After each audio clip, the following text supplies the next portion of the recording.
زیارت عاشورہ پڑھتے ہیں، زیارت جامعہ پڑھتے ہیں، اور زیارتوں میں خاص طور سے کہا گیا ہے کہ ہم آپ تو شرطیں پوری کریں گے تب ہوگی زیارت قبول، ورنہ شرطیں پوری نہیں کریں گے تو زیارت کیسے قبول ہوگی؟ مگر غیرت نہیں آتی کہ امام کے سامنے نعوذ باللہ کھڑے ہو کے امام کو خطاب کر کے غلط بیانی کریں، یہ جانتے ہوئے کہ امام ہمارے دلوں کا حال جانتے ہیں۔ لوگ کہتے ہیں کہ اتنے دنوں سے ہم زیارت عاشورہ پڑھنے، حاجت پوری نہیں ہوئی۔ اولاً تو یہ ہے کہ کیا پستی ذوق ہے اپنی حاجت طلب کرنے کے لیے۔ خدا کی قسم میں روتا ہوں، مجھے کوئی کچھ بھی کہے، میں گریہ کرتا ہوں، میں روتا ہوں، میرے دل کا ناسور ہے یہ۔ اپنی چھوٹی چھوٹی دنیاوی حاجتیں، گھر، مکان، گاڑی، چھوٹی چھوٹی دنیاوی آسائشوں کے لیے آقا حسین کو پکار کے ان کو کیسے بڑے بڑے غم یاد دلاتے ہو۔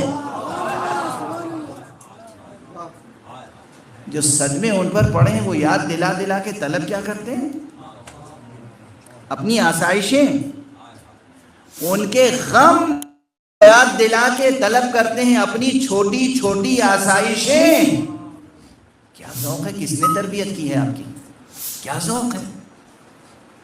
زیارت پڑھیں تو ایک چیز بس طلب کریں، مولا ہمیں بھی بلندی ذوق عطا کر دیجئے، وہ شجاعت، وہ بہادری، وہ ثبات قدم کہ اب جب بھی آپ پر یا آپ کے کنبے پر یا آپ کے فرزند پر کوئی وقت پڑے تو ہم قربان ہو جائیں۔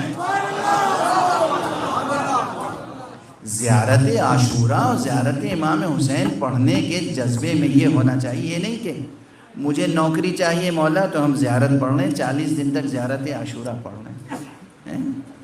زیارت کے معنی ہے کہ مولا مجھے اپنے نوکروں میں شامل کیجئے، مولا مجھے اپنا لیجئے، مولا مجھے اپنی بزم میں جگہ دیجئے۔ سلام کرنے کے یہ معنی ہوتے ہیں، زیارت کرنے کے یہ معنی ہوتے ہیں۔ مولا میں حاضر ہوا ہوں، کربلا میں نہیں تھا، حاضر ہوا ہوں۔ حاضر ہوا ہوں کس لیے؟ دنیا کے لیے، مجھے یہ چاہیے اور خدا حافظ۔ کس لیے پڑھتے ہیں زیارت عاشورہ؟ تمام لوگوں کا، زیادہ تر لوگوں کا ذوق میں نے دیکھا ہے اپنی کسی حاجت کو طلب کرنے کے لیے زیارت عاشورہ پڑھتے ہیں۔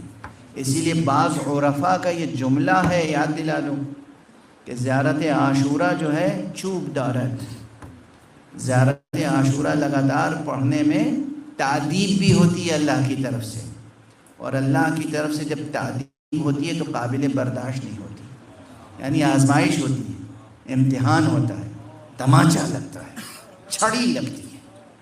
زیارت عاشورہ پڑھنا آسان نہیں ہے۔ زیارت عاشورہ، اور وہ بھی کس ذوق کے ساتھ؟ پستی ذوق، پستی طلب، دنیا حاصل کرنے کے لیے ان کا سہارا لے رہے ہو جنہوں نے دنیا آخرت دونوں کو ٹھوکر ماری ہے خدا کی خاطر سے۔ کتنا بلند ہونا چاہیے تھا آپ کا ذوق، کتنا بلند ہونا چاہیے، کتنا بلند ہونا چاہیے، اور کیا صورتحال ہے فی الواقع۔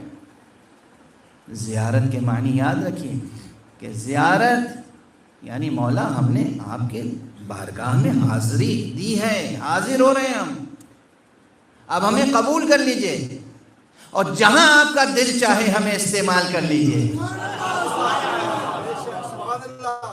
اب ہمیں دنیا نہیں چاہیے۔ حر جب امام حسین کے پاس آیا تھا تو کیا جذبہ لے کے آیا تھا؟ جب حر نے کہا السلام علیک یا ابا عبداللہ روز عاشورہ، کیا یہ جذبہ تھا کہ دیکھیے ہم ادھر سے آ گئے، وہ حکومت رہے تو عمر سعد لے گا اور مجھے جو کچھ انعام، واضح ہے گھر تو گزری ہوگی یہ بات، لیکن اکثر لوگ کہتے ہیں، اپنی حاجت بیان کرتے ہیں اور کہتے ہیں ہم اتنے دنوں سے زیارت عاشورہ پڑھ رہے ہیں، ابھی حاجت پوری نہیں ہوئی۔ ارے زیارت عاشورہ نہ بھی پڑھتے، سچی اگر وہ آپ کی حاجت ہوتی اور ایک بار مولا سے کہہ دیتے تو پوری ہو جاتی۔ آپ کو مانگنا نہیں آتا، اور آپ کو یہ سمجھنا بھی نہیں آتا کہ کیا آپ کی ضرورت ہے اور کیا نہیں ہے. سب سے بڑی تو مشکل یہ ہے واقعی آپ کی کیا حاجت ہے اور کیا حاجت نہیں ہے, کیا ضرورت ہے اور کیا ضرورت نہیں ہے.